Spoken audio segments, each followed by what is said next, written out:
साहब, जो बात आप कह रहे हैं, इस पे हम लोगों ने काफ़ी चर्चा की है और मुझे लग रहा है कि उस पे स्टैंड बहुत ज़रूरी है।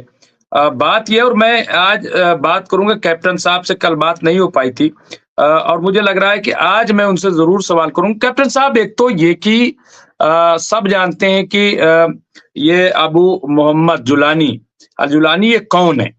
ये अमेरिका के जेल में रहे। ये इन पे 88 करोड़ का इनाम रखा गया था, सबको पता है। आईएसआईएस में अबू बकर बगदादी के बहुत करीब थे। फिर उसके बाद अल-कायदा जो बाकायदा टेररिस्ट ऑर्गेनाइजेशन है, ये उसके रहे, साथ रहे। फिर इन्होंने अलग एसटीएस बनाया, लेकिन हथियार कभी नहीं रखे। आखिर क्या वजह है? 2 चीज़ें मैं जानना चाहता हूँ। क्या वजह है? क्या ये खौफ है कि आज ये आज जो है ये जुलानी पर बड़ा प्यार आ गया अमेरिका को। आपने बताया कि साहब वो बहुत अब कह रहे हैं साहब ठीक है, सब बढ़िया है, सब है और इज़राइल भी। तो ये खौफ इसकी वजह है या इसके पीछे साजिश है या क्या है क्या? क्यों आखिर इतना चेंज? और दूसरी चीज़ ये कि जो एक तरफ कब्ज़ा कर रहा है इज़राइल, दूसरी तरफ ये जुलानी जो है, अबू मोहम्मद जुलानी, ये कह रहे हैं कि साहब हम बहुत थक गए हैं लड़ते-लड़ते।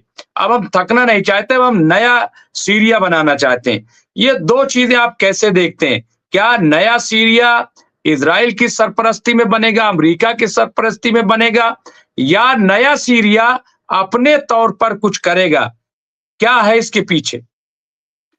देखिए 3 फैक्टर्स समझने पड़ेंगे। एक तो जोलानी साहब एचटीएस के कमांडर रहे थे, सक्सेसफुल वॉरियर रहे हैं। पिछले महीने की 27 तारीख से जब उन्होंने हमला शुरू किया एलेप्पो, इदलिब पर तो पहले से ही उनका कुछ-कुछ कब्जा था और बाद में जब वो हमा पर कब्जा किए, होम्स पर कब्जा किए, दमिश्क तक पहुँच गए, तो उनको अपना मिलिट्री ऑब्जेक्टिव मिल गया। इसके बाद अब वो चाहते हैं कि फिलहाल कुछ ऐसी तरकीब लगाई जाए कि सब मामला जो है सन्नाटा छा जाए और जो सीरिया की सरकार है वो उन्हीं के दोस्तों के हाथ में रहे।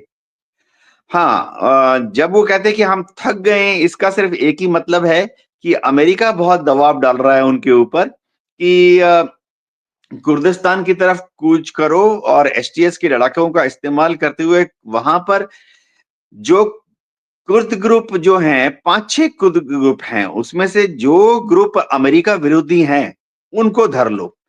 कुर्दिस्तान में कुछ ग्रुप्स ऐसे हैं जो कि इराक के ऊपर हमला कर रहे हैं। इराक फिलहाल अमेरिका के साथ है। कुर्दिस्तान में कुछ तो अमेरिका चाहता है कि इनके ऊपर वो कंट्रोल कर लें। वहां पर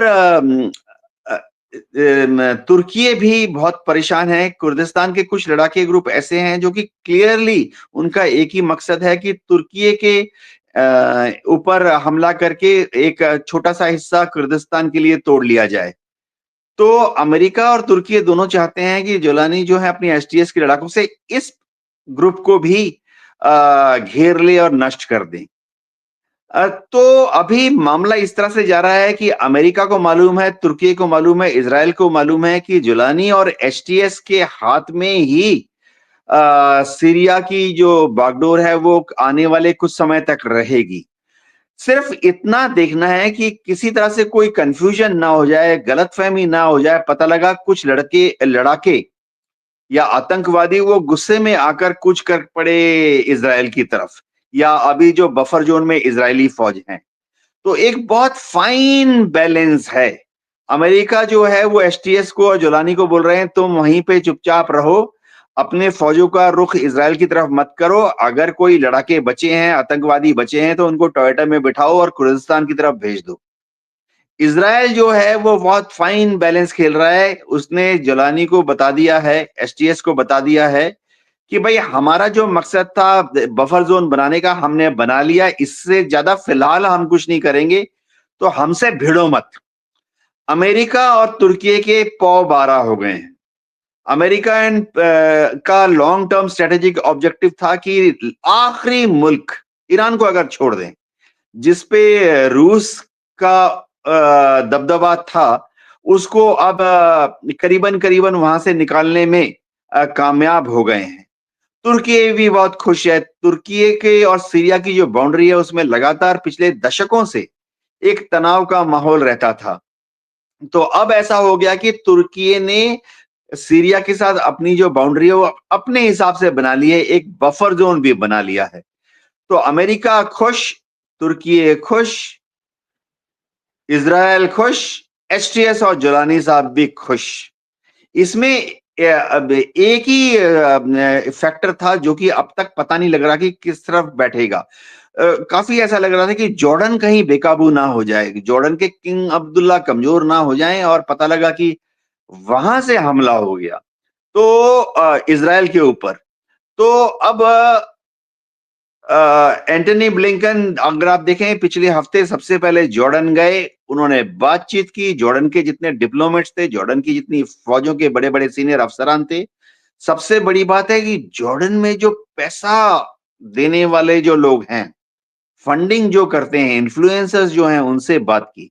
तो जॉर्डन को भी काबू में कर लिया गया है। जॉर्डन कोई भी उल्टी पुल्टी हरकत नहीं करेगा। जॉर्डन इस पूरे माहौल में शांत बना रहेगा, गुड बेबी बना रहेगा। जी। ये आप सही कह रहे हैं, और ये इसी पे एक खबर ब्रेकिंग न्यूज के तौर पर आई है, वो मैं आपको पेश करूंगा। प्रेस टीवी अभी मैं पढ़ रहा था, ट्विटर, वो मैं पेश करूंगा, और उसके बाद मैं कैप्टन साहब आपसे ही सवाल करूंगा। लेकिन उससे पहले मैं उस खबर को देने से पहले, चूंकि ये कंटिन्यूएशन बना रहे, मैं फदील साहब पाता हूँगा।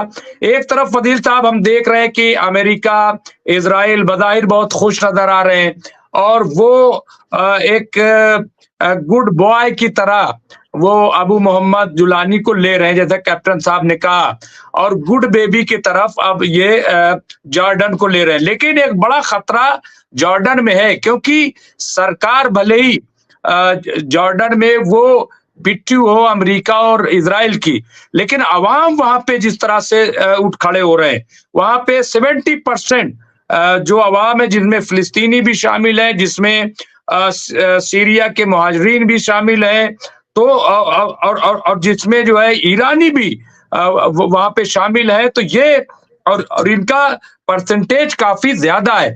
तो वहां पे हालात कभी भी बेकाबू हो सकते हैं। लेकिन मैं जो बात करना चाह रहा हूं, कल आपने एक बातचीत की थी कि ये जो जुलानी का रुख नजर आ रहा है बड़ा पुरअमन, मतलब कहीं से कहीं तक अभी तक की जो तस्वीर आई है कि जो आईएसआईएस का और जो अलकायदा का और जो ठाए ठाए वाला और बाएं बाएं वाला, वो कहीं तक नजर नहीं आ रहा है।